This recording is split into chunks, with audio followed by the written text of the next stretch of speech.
There are some different views about it, and the judge said to me, my submissions have been polite and courteous throughout, because he wasn't one of these Marxist wankers like Miliband's old man. Yeah. How can you be a Marxist and say you don't loathe and detest the British?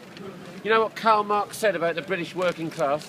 He said the British working class are the most right-wing working class in the world. Nationalists. And the revolution has got to be imported, right?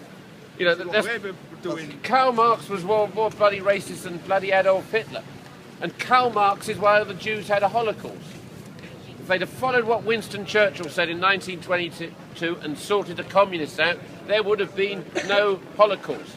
Stalin admitted to Hitler that he killed 10 million people. But according to Miliband, those people are subhumans because they're not Jewish, so it wasn't a Holocaust to kill 10 million people.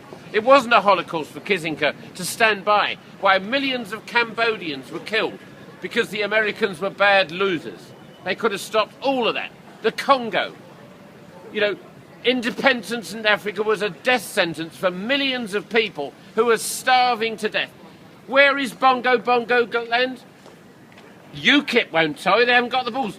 Africa is Bongo Bongo land because any country that rubber stamps like Hague does Mugabe's election is a Bongo Bongo land. And this is who Hague is supporting. Hague is supporting the Mau Mau that hacked the arms and legs off black people, but he won't compensate British nuclear weapons. He won't compensate Asians that have been blasted by drones in Pakistan. How the hell is that not racist? These are Indian families that haven't got a political bloody view at all, and it's all right for these people that call you racist to say that they're not racist.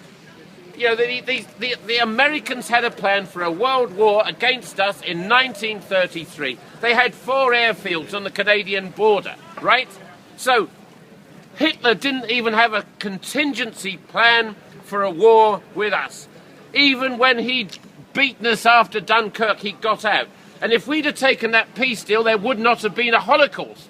Now, the Jews in Brussels thought that the Holocaust was a price worth paying. These are Zionists, thought that this death toll was a price worth paying. How on earth can people that are willing to kill their own people for Israel criticize anyone? But they do. They run our media. How can we talk about equal opportunities? When was the last time we had a non-Jewish Lord Chief Justice? 6 of the Jews of MPs are Jewish. There's no equal opportunities policy for them. There's an equal opportunities policy for me because I'm white. I'm part of the residual white community in London. I'm a subhuman. I'm a racial comparator of Doreen Lawrence. My son died at University College London on the 13th of March, 1997. There was a police inquiry. The police won't show me my stuff because I'm white. And Doreen Lawrence,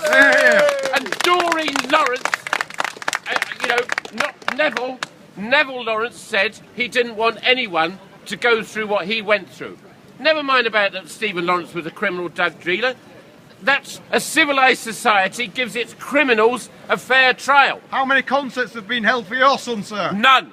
And my other son was beaten up by a guy who I'm told, Kevin Keegan, not the footballer, I'm told by someone that he was MI5, but I don't know that. But the point is, there are 2 police witnesses, 6 police witnesses saw my son getting beaten up. It's all on CCTV at a nightclub in Worthing. And Judge Sessions, a top Freemason, let this guy off scot-free because the CPS didn't call any witnesses. So it's all right because my son is white and he's not political like me. He's just harmless young kid.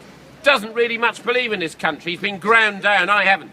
How is this not racist? Can you imagine if my son was black or Jewish, God help us, and was beaten up and nothing happened? The Guardian would be all over it. But the Guardian hates you. The Guardian hates its own country. And remember that the Guardian, the Liberal, is more violent, more malignant than any right wing you can mention. Mussolini had 400 Jews on his march to Rome. So how the hell was he anti-Semitic? Sure, he did what he was told by Hitler in the last resort.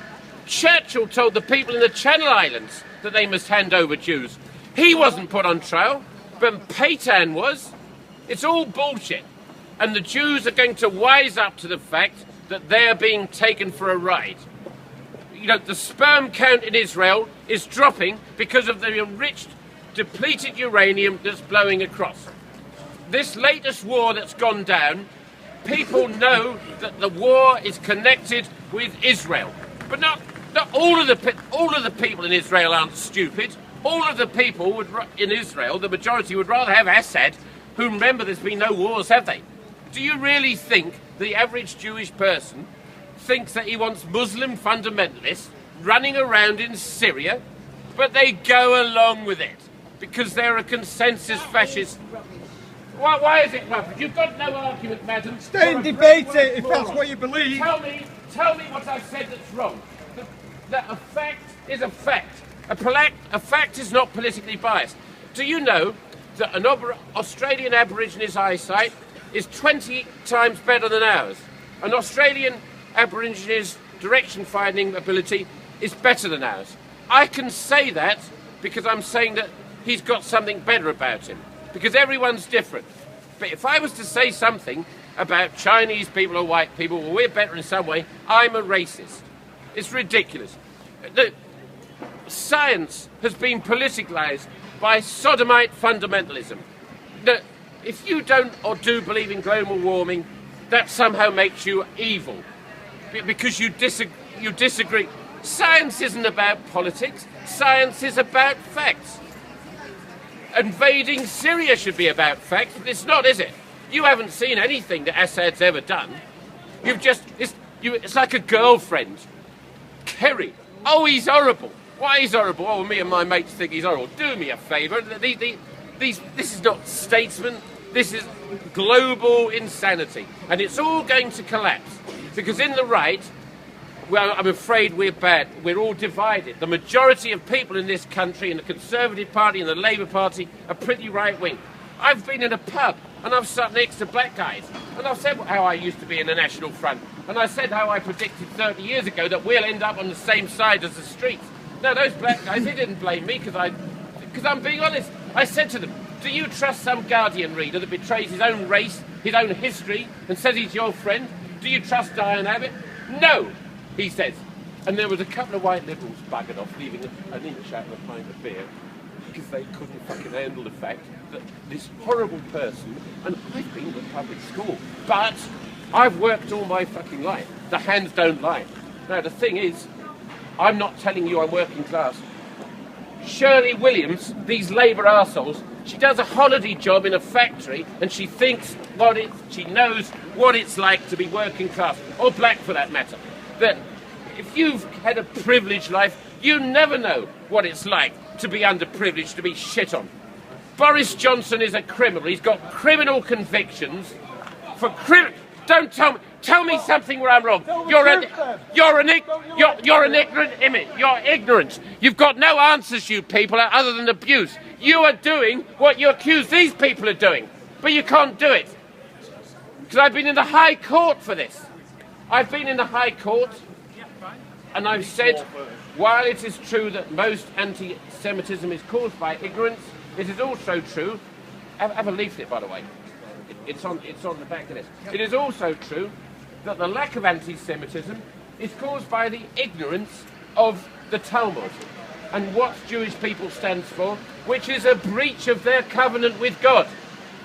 The whole thing about Jewish people is you're supposed to have an agreement with God. It's called the Ten Commandments. It's the same for Christians. It's the same for Muslims. Now, what they don't tell people is that... 5 minutes. Yeah, fine. What they don't tell people is their new religion, they've torn it up. And communism is tearing it up as well. And they all get... Jewish people who are right-wing, hard-working, have been pirated by people that are leading them to destruction. Before Karl Marx came along, they were doing all right. We protected them. It didn't matter whether we liked them or not, because that's the sort of people we are. We protected everyone's rights in our empire. It didn't matter whether the face fitted. But then Karl Marx came along, And instead of them just slowly buying up the aristocracy, he comes up with all this communist bullshit. And look where it's leading them. And they don't like it because the bloody sex is no good. And unfortunately, what politicians don't understand is that if you are not reproducing, it doesn't matter whether you're nice and I'm horrible. If I'm producing children and you're a bloody woman's our producer and you neglect your children or you give them to a Polish woman to look after who gives them decent human values, because a child isn't just about money and paying someone, a child is an investment in your time. And so these people are doomed. They are doomed, regardless. There's one thing we can rely upon in the right, is the left wing will screw everything up. They cannot run a society. These are the people that know how to run a society over there. Unfortunately, as it says in Mein Kampf, they're slightly restrained and have to remain neutral. Anyway, the best of luck to you boys. Thank you.